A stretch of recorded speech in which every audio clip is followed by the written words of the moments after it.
Ciao a tutti, questa è la seconda chitarra Earth che porto sul canale. Mi hanno detto che si pronuncia Earth, io dicevo Earth, non lo so, resta un mistero e la chiameremo Earth. Allora, questa chitarra, l'avete sentita nell'introduzione con un buon distorsore e delay, un po' di chorus e una buona dose di riverbero. Ecco, suona molto bene, è una chitarra a parte esteticamente assolutamente molto bella, ha delle caratteristiche pazzesche e dei materiali di ottima qualità. Ve li dico velocemente: ha il corpo in mogano tostato, che è una cosa che non si trova molto spesso, dei corpi in mogano tostato, l'ho sentiti solo qui alla Earth. Ovviamente ha un foglio d'acero come top, molto bello, comunque belle venature. Ha il manico in acero tostato anch'esso, meccaniche non autobloccanti, sono della Earth comunque e tengono molto bene accordatura, sono buone. Il capotasto è in osso e, come tutte le chitarre Earth, ha i tasti in acciaio inossidabile e hanno tutti i tasti. È anche un'altra caratteristica di queste chitarre: tutti i tasti hanno i bordi arrotondati, per cui non esiste proprio che ci siano bordi taglienti. Il ponte è un ottimo ponte, tiene molto bene. Vi faccio vedere poi alcune cose un po' più a fondo perché l'ho aperta. Se vi piace quello che state vedendo e vi piacciono contenuti, prove, discussioni, tutto sul mondo della chitarra, vi prego, se già non lo siete, di considerare di iscrivervi e mi date una grossa mano. Aiutate il canale, aiutate me e cresciamo assieme. Vi ringrazio moltissimo. E questa chitarra l'ho comprata su Amazon e devo dire, questi della Earth mi fanno abbastanza incazzare perché poi ve lo spiego. Questa chitarra comunque è ottima. Sul sito costa quasi 400, mi sembra 350-360 euro. Io l'ho pagata 300 euro su Amazon, era in offerta e ce ne sono ancora 2 o 3 credo disponibili. Perché l'ho pagata meno? Anche questo ve lo dico dopo, però devo solo dire che è una chitarra assolutamente che vale la spesa, anche costasse 350 euro, e costa 350 euro. Vedete il corpo molto ben sagomato, ha anche questo scavo per arrivare agevolmente agli ultimi tasti. Devo dire assolutamente ottima. Cosa aggiungere? Andiamo intanto a sentirla anche sui suoni puliti, perché a me è piaciuta veramente.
Bene, ho aperto anche questa chitarra per vedere com'era fatta dentro. Ci sono state delle sorprese piacevoli e anche meno piacevoli, ma niente di comunque grave. Andiamo subito a vedere questo breve filmato. Andiamo a togliere il ponte, anzi il coperchio del ponte. Vediamo un bel ponte. Intanto lo scasso perfetto, veramente ponte veramente solido. Si può vedere che c'è un blocco inizialmente molto robusto che si assottiglia, come mi ricorda i ponti della Hipshot.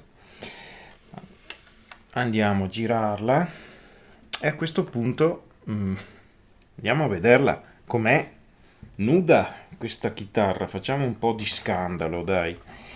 Allora, togliamo un po' di viti, acceleriamo il tutto.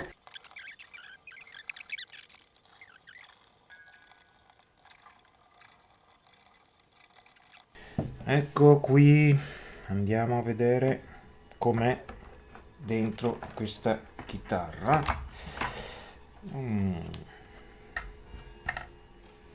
Allora, non è schermata, ma questo non ha una grande importanza, già che ci sono potrei schermarla io. I pick up, allora, due pick up ceramici e un pick up che non si capisce che alnico sia. Vediamo se qui sotto c'è scritto qualcosa. No, c'è scritto bridge e basta. I potenziometri sono di buona dimensione, hanno anche un buon condensatore, selettore a 5 vie, ottimo, e sembra tutto in ordine. La massa, la terra, lo scavo è veramente fatto bene. Ci sarebbe il posto per un humbucker e chi lo sa, magari in futuro vediamo. Avete già forse capito perché ho pagato 50 euro in meno questa chitarra. Attualmente questo modello non è più in produzione. Attualmente c'è il C3N, mi sembra, che ha i pick up in alnico 5, tutti e tre. Questa chitarra ha i due ceramici e questo humbucker che non ho ancora capito se è un ceramico o è un alnico. Probabilmente è un ceramico, però sono comunque dei pick up ceramici che suonano piuttosto bene. L'avete sentito, insomma. Adesso andiamo anche a sentire i suoni un po' più distorti rispetto ai puliti, e anche lì, insomma, a me è piaciuta veramente. Il manico satinato, e io amo i manici satinati, è assolutamente comodissimo. Dopo vi metto in sovraimpressione il radius e tutte quelle cose lì perché non me lo ricordo. Il peso della chitarra ve lo metto in sovraimpressione anche quello, e che altro dire, in ogni caso l'ho schermata anche se non c'era alcun bisogno di farlo perché non ho sentito ronzii o pick up rumorosi. Ecco, è molto molto completa, è arrivata imballata benissimo, praticamente inscatolata in 2 fogli di polistirolo con il suo manuale, anche questo assolutamente esauriente, in inglese, ma va benissimo. Ci ho cambiato le corde e ci ho subito cominciato a suonare e mi è piaciuta assolutamente tanto. Magari in futuro provvederò a metterci dei pick up un po' più performanti, dato che adesso ho un paio di collaborazioni con aziende che producono pick up come Tone Rider e probabilmente Landgreen, che è un'altra azienda che fa dei pick up di alta qualità.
Bene, allora, cosa dire ancora di questa chitarra? Che sono un po' incazzato con i ragazzi della IRT perché mi avevano già contattato tempo fa, dopo il mio primo video che ho fatto ormai forse 2 anni fa, e chiedendomi se ero interessato e se volevo collaborare con loro, ma poi tutto è andato a scemare, probabilmente a quei tempi avevo troppo pochi iscritti, però ci siamo continuamente, saltuariamente, insomma una volta ogni 6 mesi sentiti, tanto che mi hanno anche chiesto se potevo dare loro dei nomi di distributori di chitarre in Italia, e volentieri io gli ho dato dei nomi, i soliti, insomma Gold Music, Adagio Music, insomma anche gli ho dato anche il link di strumentimusicali.net.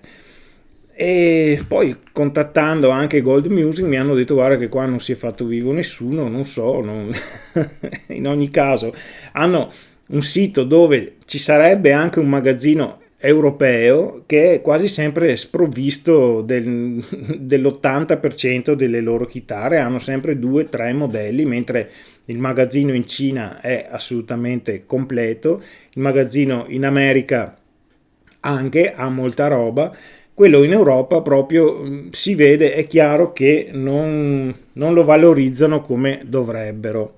Ecco, io nel mio piccolo, anche in Italia, molti non le conoscono se non attraverso video di youtuber stranieri. Io cerco di farle conoscere perché è assolutamente un'azienda che produce chitarre di ottima qualità e ad un prezzo assolutamente conveniente e concorrenziale.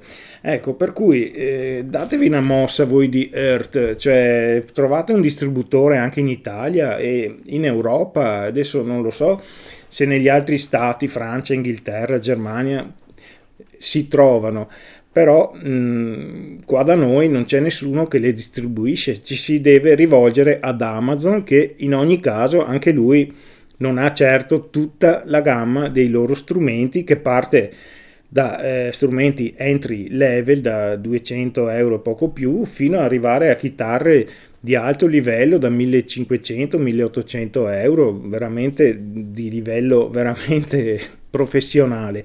Anche queste che costano 300-400 euro sono comunque chitarre costruite a regola d'arte, non c'è nulla che non va, non ho trovato assolutamente nulla, se non, ecco, quando è arrivata era settata assolutamente con il ponte veramente appiattito sul corpo, ho dovuto dargli una regolata, ma ci ho perso un quarto d'ora, insomma non di più. Il tasto in osso, tutte queste caratteristiche la rendono una chitarra veramente che vale molto più di quello che costa, e assolutamente anche il suono l'ho trovato molto convincente, e spero anche voi. Va bene, finiamo qui questo video, parleremo probabilmente ancora di IRT, cercherò anche di contattarli per vedere se a loro interessa vendere chitarre anche in Italia. In ogni caso su Amazon ne trovate abbastanza e posso già dirvi andate tranquilli perché sono chitarre che valgono assolutamente la spesa. Ok, ci vediamo presto con un altro video e spero stiate tutti bene e abbiate passato un buon Natale. Ciao a tutti!